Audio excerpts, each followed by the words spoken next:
International security analyst David Otto joins me now from the Cameroon capital, Yaoundé. Great to have you with us.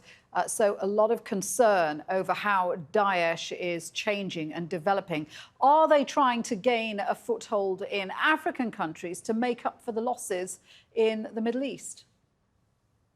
Of course, they're already gaining a foothold in Africa. I think, as you rightly mentioned, what the coalition against ISIS failed to do was to understand that you can't just remove the capacity. Of course, the so-called Islamic State Caliphate in Raqqa and Mosul was dismantled. But what about the ideology, the ability of these groups to continuously recruit, their movement, displacement to other countries in Africa? We've still got them carrying out attacks. So I think what needs to be done by this coalition against ISIS is to understand that Africa now is the breeding ground, because there are so many countries that have lacked the capacity to deal with these groups. And of course, it's not just in northern Nigeria, which we've seen recently, the reunion between the Boko Haram faction of Abubakar Shekau, who committed suicide, but also the Islamic State faction.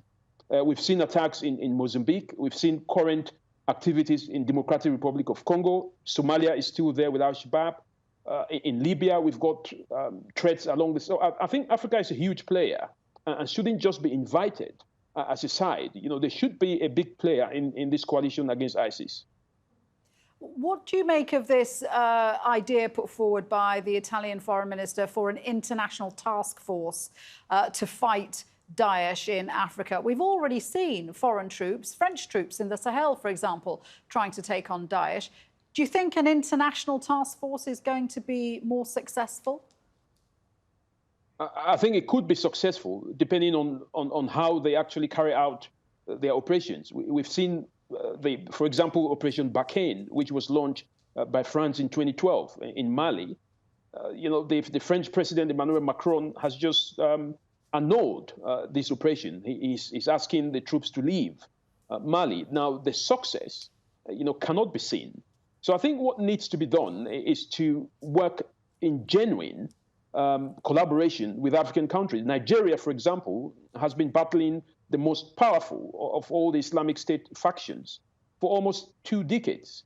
And we haven't seen the kind of support that countries like Nigeria should have with what the coalition against ISIS, demonstrated with ISIS core in Iraq and Syria. So I think what needs to be done is to really work genuinely and plan these operations with African countries so that they can establish, their own counterinsurgency strategy. It can't just be about combat operations, though, can it? I mean, you mentioned earlier on that a lot of conditions in Africa were a breeding ground for Daesh. There's an ideology there that needs to be tackled. What can African governments do to make things better for people that they don't want to subscribe to the ideologies of Daesh? I think you're very right. There is what we call the terror triangle. And what most countries have been doing is to work on the second handle of the triangle, which is to reduce the capacity of these groups. But they haven't done much in preventing recruitment. They haven't done much in counter narratives, in alternative source of livelihood for people that find these groups very attractive for economic purposes.